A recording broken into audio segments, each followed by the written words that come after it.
ओम श्री लक्ष्मी नारायण जी नमः। सुख सागर 10वां सेकंड 56वें अध्याय का बाकी का हिस्सा। आधा कल पढ़ा था, आधा आज पढ़ रहे हैं, बड़ा अध्याय था।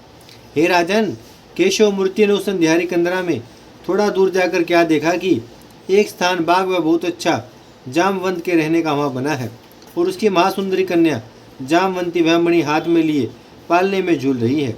जामवंत सो रहा है और एक दासी उस पालने के पास बैठी है। जैसे ही कृष्णचंद ने हाथ बढ़ाकर से मंतक मणि लेना चाहा, वैसे ही दासी ने जामवंत को पुकारा। जामवंत नींद से जागकर मुरली मनोहर के साथ कुश्ती लड़ने लगा। 27 दिन तक बराबर दिन रात जामवंत ने श्याम सुंदर से मल्लयुद्ध करके अनेक दाव व पेच किए। जब उसका कोई दाव वृंदावन विहारी पर नहीं लगा और लड़ते लड़ते मारे भूख व प्यास के उसका बल घट गया, तब दैत्य सिंघाण ने एक ऐसा मुक्का जामवंत के मारा कि वह घुटने के बल बैठ गया। उस समय वह अपने मन में विचार करने लगा कि रामचंद्र व लक्ष्मण जी के सिवा कोई संसारी मनुष्य इतनी सामर्थ्य नहीं रखता जो 27 दिन तक मेरे साथ लड़कर मुझसे जीत सके। इसलिए मेरे जान में यह श्याम रूप रामचंद्र जी का अवतार मालूम होता है, जिनके साथ लड़ने से मेरी यह दशा हो गई। इतनी कथा सुनाकर सुखदेव जी बोले, हे परीक्षित, जब जामवंत के हृदय में ज्ञान का प्रकाश होकर उसे विश्वास हुआ कि ये श्री रामचंद्र जी का अवतार है, तब श्याम सुंदर भक्त हितकारी अंतर्यामी ने प्रसन्न होकर उसी से रघुनाथ रूप धारण करके धनुष्बाण हाथ में लिए हुए उसको अपना दर्शन दिया। जामवंत यह स्वरूप देखते ही साष्टांग दंडवत करके हरि चरणों पर गिर पड़ा और परिक्रमा करके उनके सामने खड़ा हो गया। वह बड़े प्रेम से आंखों में आंसू भरे हुए हाथ जोड़कर विनय करने लगा, हे दीनानाथ, सब जगत की उत्पत्ति व पालन करने वाले अंतर्यामी, आपने बड़ी दया की जो पृथ्वी का भार उतारने के लिए अवतार लेकर मुझे अपना दर्शन दिया। नारद मुनि मुझसे कह गए थे कि श्री रामचंद्र जी वसुदेव अवतार धार कर तेरे स्थान पर आवेंगे, इसलिए मैं त्रेता युग से यहाँ रहकर तुम्हारे दर्शनों की आशा करता था। सो आज अपने मनोरथ को पहुँचा। आप तीनों लोकों के उत्पन्न व पालन करने वाले हैं। आप सबसे पहले थे और महाप्रलय होने के उपरांत भी तुम्हारे सिवा दूसरा कोई स्थित नहीं रहेगा। आप राजा दशरथ के पुत्र हैं, अयोध्यापुरी और सब जगत के राजा हैं। तुम्हारा आदि व अंत वेद भी नहीं जान सकते। षडग, चक्र, गदा, पद्म आपके शस्त्र हैं। सब तरह का सुख तुम्हारी कृपा से जीवों को प्राप्त होता है। आप सदा आनंद मूर्ति रहते हैं, किसी बात का सोच आपको नहीं व्यापता। आप सबका मनोरथ पूर्ण करने वाले हैं। तीनों लोकों में किसी को ऐसी समर्थ नहीं है जो तुम्हारी महिमा व भेद को जान सके। आप सीतापति हैं, लक्ष्मण, भरत और शत्रुघ्न के बड़े भाई हैं। ऐसे सुंदर हैं कि कामदेव भी तुम्हारे रूप पर मोहित हो जाता है। आप सदा शेषनाग की छाती पर शयन करते हैं। आपने अपने पिता राजा दशरथ की आज्ञा से राज्य छोड़कर लक्ष्मण व सीता जी समेत 14 वर्ष तक वनवास किया और वन में अनेक राक्षसों को मारकर ऋषिवर व हरिभक्तों को सुख दिया। जब आपने शूर्पणखा की नाक काटकर खरदूषण व त्रिशिरा आदि को मार डाला, तब रावण योगी का वेश बनाकर पंचवटी में आया और सीता जी को अकेली देखकर छल से हर ले गया। तब जब सुग्रीव वानर, जो अपने भाई बाली के डर से विकल था, तुम्हारी शरण में आया, तब आपने अधर्मी बाली को मारकर सुग्रीव की इच्छा पूर्ण की और हनुमान जी को अपना भक्त व सेवक समझकर उन्हें यश दिया। जब आप भालू और वानरों की बड़ी भारी सेना अपने साथ लेकर समुद्र के किनारे पहुँचे, तब रावण का भाई विभीषण तुम्हारी शरण में आया। आपने उसे लंकापति कहा। जब समुद्र ज्ञान व अभिमान के कारण तुम्हारे पास नहीं आया, तब आपके क्रोध करने से समुद्र का पानी सूखने लगा और जल के सब जीव व्याकुल हो गए। यह दशा देखते ही समुद्र विनय पूर्वक आकर तुम्हारे चरणों पर गिर पड़ा और अपना अपराध क्षमा कराने के लिए हाथ जोड़कर बोला, महाराज, आपने दर्शन देकर मुझे कृतार्थ किया। यह दीन वचन सुनकर आप उस पर दयालु हुए। फिर आप समुद्र में पुल बंधवाकर भालू व वानरों की सेना सहित पार उतर गए और रावण को परिवार व सेना समेत मारकर विभीषण को लंका का राज्य दिया। सीता को साथ लेकर अयोध्यापुरी में आए और 11,000 वर्ष वहाँ का राज्य किया। उन दिनों त्रेता युग था। तब से आज मैं तुम्हारा दर्शन पाकर, जो ब्रह्मादिक देवताओं को जल्दी ध्यान में नहीं मिलता, अपने बराबर किसी दूसरे का भाग्य नहीं समझता।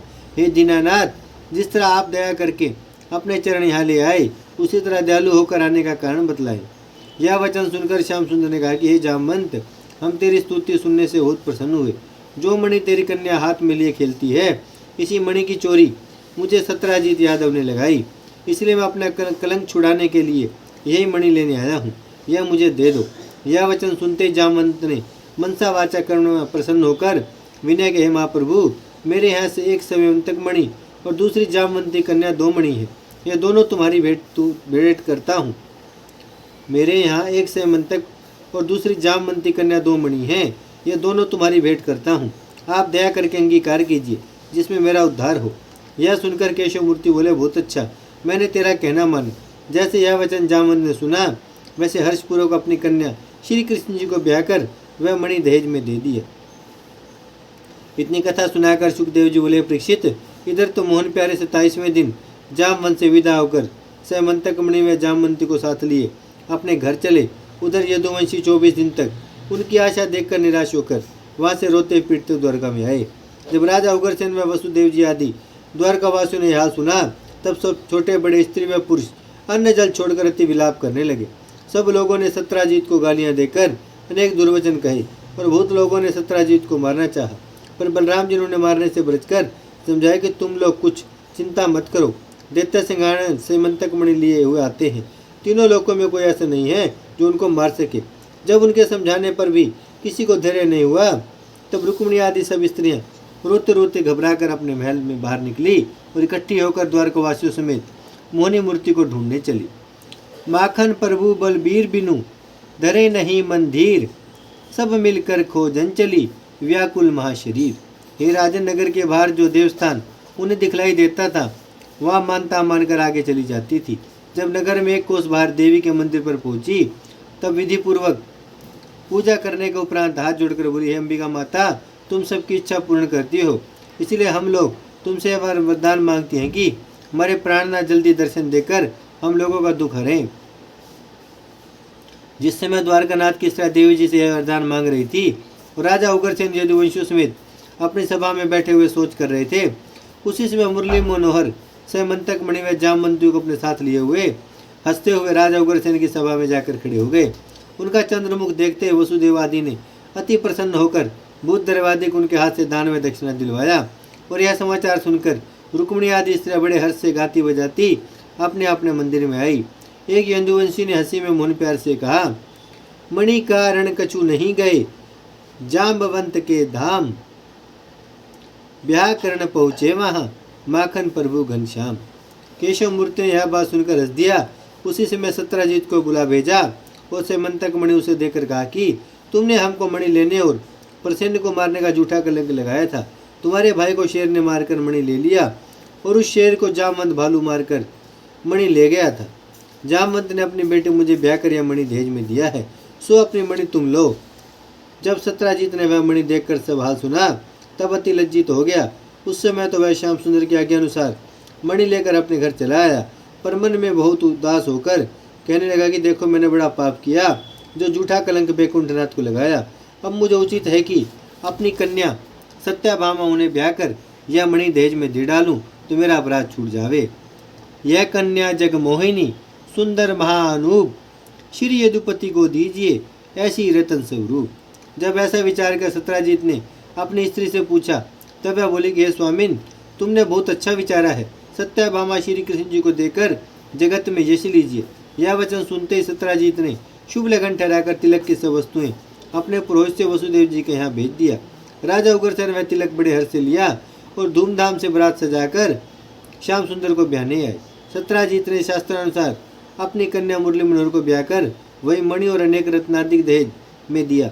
श्री कृष्णचंद्र ने और सब दहेज में लिया, पर वह मणि उससे फेर कर कहा कि यह मणि हमारे काम की नहीं है, इसमें इसकी पूजा नहीं बन पड़ेगी, हमसे इसकी पूजा नहीं बन पड़ेगी। यह मणि तुम अपने यहाँ रखो। जब तुमने अपनी कन्या हमको विवाह दी, तब तुम्हारे घर का सब धन हमारा हुआ। जो तुमने हमें कलंक लगाया था, उस बात का भी कुछ अपने मन में सोच मत करो। जब हम तुमसे कुछ क्रोध नहीं रखते, अब हम तुमसे कुछ क्रोध नहीं रखते। जिसकी वस्तु खो जाती है, उसका संदेह अनेक मनुष्यों पर होता है। यह सुनते सत्राजीत ने लज्जित होकर वह मणि ले लिया और श्याम सुंदर सत्यभामा को साथ लेकर बाजे गाजे समेत अपने घर आए। इतनी कथा सुनकर परीक्षित ने पूछे, हे स्वामिन, कृष्णचंद्र बैकुंठनाथ को झूठा कलंक क्यों कर लगा? सुखदेव जी बोले कि मुरली मनोहर ने भादव सुदी चौथ का चंद्र देखा था, इसलिए उनको झूठी चोरी लगी थी। भादव शुक्ला चौथ को चंद्र निहारे जोए, यह प्रसंग श्रवण सुने जो कलंक नहीं होए। ओम श्री लक्ष्मी नारायण जी नमः। भजमन नारायण नारायण नारायण श्रीमन नारायण नारायण नारायण लक्ष्मी नारायण नारायण नारायण सत्य नारायण नारायण नारायण भजमन नारायण श्रीमन नारायण लक्ष्मी नारायण सत्य नारायण भजमन नारायण नारायण नारायण। भागवत महापुराण की जय, लक्ष्मी नारायण भगवान की जय, गौ माता की जय, गंगा मैया की जय, धरती माता की जय, शिव परिवार की जय। हर हर महादेव, हर हर महादेव।